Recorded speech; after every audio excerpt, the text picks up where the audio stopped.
Hey everybody, this is Tuathianex, and today I'm going to be talking to you about my thoughts and feelings on the newly buffed Tier 10 Soviet medium tank, the K91. For any of you who have heard me talk about the K91 before, then you will know that I already think that pre-buff it was quite a good tank, admittedly not very new player friendly, and I'll detail why that is in a little bit. But I thought it was already a very decent tank, and what they have done is because it wasn't being played much, they have buffed it to make it more attractive to play, and that makes a lot of sense. But in a tank which already has best in class DPM, admittedly it only had about 50 to the STB1, really good camo and view range, making it virtually the best tier 10 medium scout tank, best in class shell velocity by a fair amount with the 1700 meters a second on its standard rounds. This tank was already a force to be reckoned with. It was really awkward going up hills, admittedly, and using ridgelines, 9 degrees of gun depression over the side, 5 degrees over the front, but only having the 110 degree limit of rotation on the turret made it a very awkward tank to use, and you would take shots having to reverse down the hill after firing if you got spotted, instead of just reversing up onto the hill instead, and then using your forward speed to reverse, or not to reverse, to retreat, I should say, and you will see me using that right here and investigating the fully traversable turret that this tank now has. But as this tank was such a good tank, not new player friendly because of the traverse limits and the game knowledge required to use a sneaky tank with great DPM, well, they have now just removed the limitation. Wargaming have now just removed the limitation of the gun traverse limit. But not only that, they have buffed the DPM by virtually one shot a minute, taking it up to 3,368 base, which is now considerably more than the STB1, or a tank which had used to have similar sort of DPM like the 907 or the Object 140. It has a significant over 400 DPM increase to those two tanks. You can see me on this particular map. This was my very first playing of this tank after the buff, and hence why you could see me wiggling around the turret at the start. What did the tank look like with a fully traversable turret? And you can see me using that already here, using the fantastic 9 degrees of gun depression over the rear. And because we have no light tanks on this map, I have taken my scout build. A scout build on the 907 is literally just what you would expect from a light tank. You've got your commander's vision system, low noise exhaust, and coded optics, as well as food. And even in this build, you still have really, really good DPM. Still upwards of 3,500 DPM, which is more than some medium tanks at tier 10 can achieve, even with a rammer. Unfortunately, I get spotted by the STB there. I wasn't really quite properly in the bush, and I completely deserved to take that shot. But this situation is just about being patient and playing it slow. And we're going to dive a little bit more into the stats of the K91 in its buffed form after this game. It is a tank that really wasn't used that much, and here you can see the accuracy really come to the fore. It is a super accurate tank, not quite to the point of a Leo 1, but it's got really quick aim time, really very good accuracy. You can get it down to like the 0.27, 0.28 mark, if not more than that, using the new crew skills. And yeah, it hits its shots with that 1700 meters a second shell velocity. See here, just looking for the shot on the T57, and I'm not getting spotted here either due to the fantastic camo that this tank has. Formerly, this tank wasn't being played much, and that was probably due to the difficulty and inaccessibility of it to the newer player. It's still, in its current form, in its buffed form, going to be not easy for a new player. It requires game knowledge of how to use it. A great direct hit from the artillery on the STB there. And yeah, but it's going to be a lot more accessible, and it's going to be, well, it is a lot better than it was. You can see here our heavies have won the hill, but they've decided to push down. We are 6-0 up, and we've got almost 9,000 hit points up on the enemy team, so I decided just to go and try and get a bit of late game vision on the tanks that are remaining. To this point, I've done about just under 1,500 damage, and I have done about 1,500 assistance all on the STB. And now you can see here that towards the end of this game, I am just going to absolutely go on a farm. Now, I'm not claiming this is the best game you can absolutely get in a K91. This was just my very first game with the tank, so I thought it's probably a fair enough one to highlight. It also highlights the slightly unusual aspect of it in a game with no light tanks, where it still has a fantastic gun, even without any equipment which increases the gun handling or the DPM of the tank. It still has a really fantastic gun, a really good DPM, really good accuracy, unlike many other tanks if you use that sort of setup on them.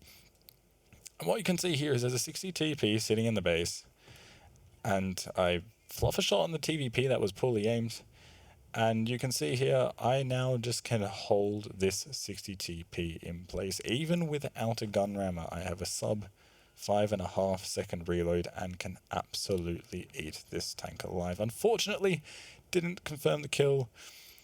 One of my other teammates was able to do that for me, and we are up to 2k damage and almost 4,000 assistance as well, with still a few tanks left.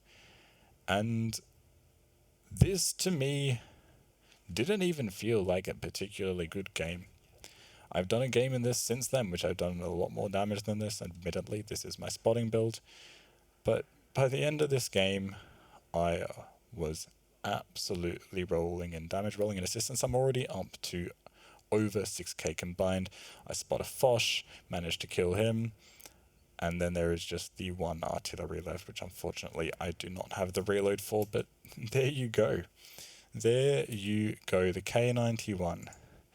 Absolutely ploughing through the enemies with, what is that, over 7,000 combined in my first game. This game really displayed both the scouting capabilities but also the damaging capabilities of the tank, even with a scouting setup. And it's really just absolutely brutal. But what we're going to do is we're going to have a little bit more of a look at the statistics of this. And what I've done here, you can see up on that side, I have got the K91 stats in its buff form compared to the Object 907 stats below it as well. The top line is the stats of the tank, the second line is the rank out of all tier 10 mediums, and then the 907 middle line is the deficit or increase of the statistic to the K91. And you can see here, this is actually ridiculous. In most of the categories here, the K91 is in the top 3 of its class. It is in the top 3 tier 10 medium tanks for virtually every statistic. The accuracy only just outside. The speed, power to weight ratio and armor are completely in the middle. They're about 27, 28 tier 10 medium tanks. This is sitting at that really comfortable level of 55 forwards, 20 backwards. It's really solid power to weight ratio at 19. And you might not think it, but the K91 actually has really trolley armor. Mostly on the front of the turret, but also it can side scope a little bit. It's got 80mm of side armor, if I remember correctly. The only thing it really loses out on is 50mm of HE pen, but in a tank which has 3,368 DPM as a base, you really don't need it. And one of the things that really surprised me looking at this comparison is the 907 has been considered and is widely considered one of, if not the best medium tank at tier 10.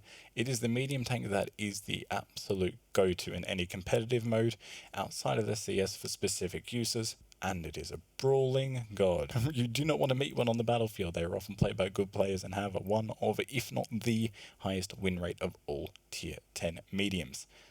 But let's have a look at this, and we're going to have a look at this middle line here. And you can see everything is virtually red. And red being it has a deficit to the K91. The 907's camo is good. Its view range is good, but it's not at the same levels. It's still like towards the top of its class. The accuracy, gun depression, and shell velocity. If you look at the gun handling stats of these two tanks compared, there is a big difference. 5 degrees of gun depression compared to 9th. 0.36 accuracy places the 907 at 21st. This tank exceeds by far the capabilities of the 907 in terms of its gun. That also goes in terms of the DPM as well. It has over 400 DPM. That is more than one shot extra per minute on the Object 907, which is absolutely insane. You can see from this comparison how good the K91 is. The only thing that the 907 has over the K91 is 50 extra hit points, and on paper 8 extra armor on the turret, although it does have a little bit more of a funky armor layout as well, which is worth taking into account when you are brawling. But in my opinion, the massive flexibility increase of the 907 with the 9 degrees of gun depression, the massively better accuracy, the better scouting capabilities, and of course the DPM sort of just makes the K91 a better tank at this point in time, in my opinion, which is absolutely wild. Is the K91 the best tier 10 medium tank now? For a good player? Absolutely, I reckon it is. I'm not even really sure what would come close to it. It's just a perfect all-round tank. It's got a little bit of armor, it's got great scouting capabilities, it's got awesome sniping capabilities as well. It's very relatively decently mobile. There's very little you can't do with it. Anyway, guys, that is my thoughts and feelings on the K91.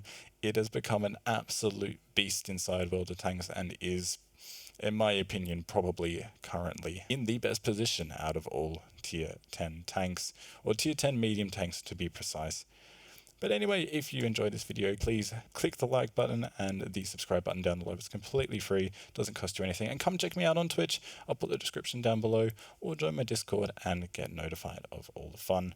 Anyway, guys, thank you very much for watching, and I will see you in the next one. Goodbye.